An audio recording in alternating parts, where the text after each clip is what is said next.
Monique Mortlock is in Cape Town, I understand, is joining us now live from Cape Town. We have seen some heavy rainfall there and a number of people needing support and assistance. Monique, good afternoon. Where are you at and what are you seeing there? What kind of help is being given out to people who've been affected by this week's rainfall?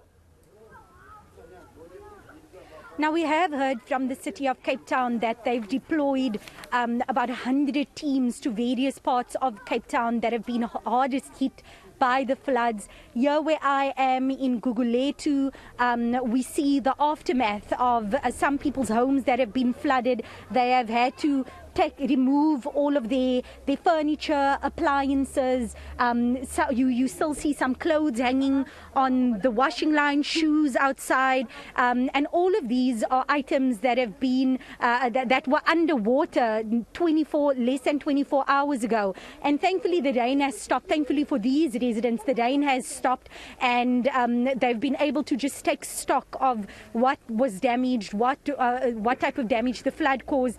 But as I mentioned earlier, the city of Cape Town has sent out over dozens of teams across the city, and resources are stretched thin. And this is where disaster relief organizations like Gift of the Givers come in, and they have also been inundated with calls from people across Cape Town. I'm speaking now to Emily Thomas, who's the community liaison for Gift of the Givers. Emily, when we arrived here, you and your team, they are here, they're hiding from the cameras. You were dishing a massive pot of delicious smelling biryani. It certainly made me hungry, and handing out blankets as well. Tell us about the calls that you've received over the last 2-3 days.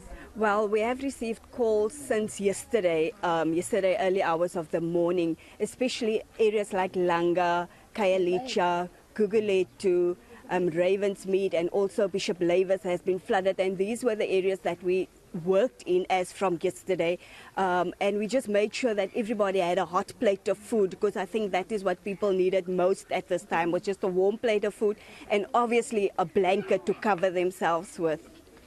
Now, my last question, you were telling me earlier you've been with Gift of the Givers for 15 years, and obviously seeing a disaster of this magnitude, you've obviously seen worse, but this is the start of winter.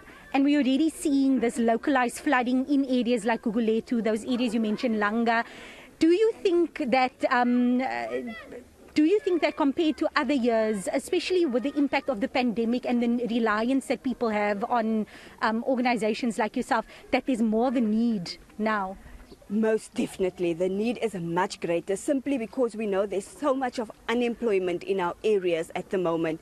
And by disasters hitting us left, right and center, not just in Cape Town but also KwaZulu-Natal and other areas, it is hectic for people to cope during these times. And it's really devastating knowing people is already struggling, and with a disaster there's more struggles just comes with it. Thank you so much, Emily. I quickly want to bring in Setu. Setu, you are one of the residents who had their homes flooded. Yes. Tell me, what was that like? You're wearing a blanket around you, the temperature is dropping. You won't be able to sleep in your home tonight. Yes, of course. It happened for like more than 2 days. It's the worst express that we ever went through, because you can't make food, you can't sleep, everything is wet. As you can see here, everything is outside. So yeah. And how does it feel, or what type of relief does it bring, having Gift of the Givers coming into the area? I would like to say a big thank you to the Gift of the Givers, because they were the only ones that came to us. As you can see, I have a blanket now. They came to us and bring food and fleece and everything. So we would like to, as one of our people that went through this, we would like to say thank you so much to the Gift of the Givers. My final question, Setu, this was just the start of winter, as I said before. Yes. How do you feel about the rest of winter coming? You were telling me that, this hit you guys seemingly out of nowhere. Were you prepared for this? I know that you were mentioning you've tried to sort of make a makeshift drain for the water to flow, but that didn't help much. How do you feel about the rest of winter, especially with rains expected this weekend again? I think everyone is very scared right now because there's more to come. I think there's more to come. So we don't know what's going to happen. I think if ever the government can be with us and to help us move our houses to a better places like this, as you can see here, there won't be any floods when it's raining. So if ever they can be able to be with us, help us with papers so that my house can move to a better place, to the upper place or something like that. We are more than 30. Fridge, everything, cupboards, clothes.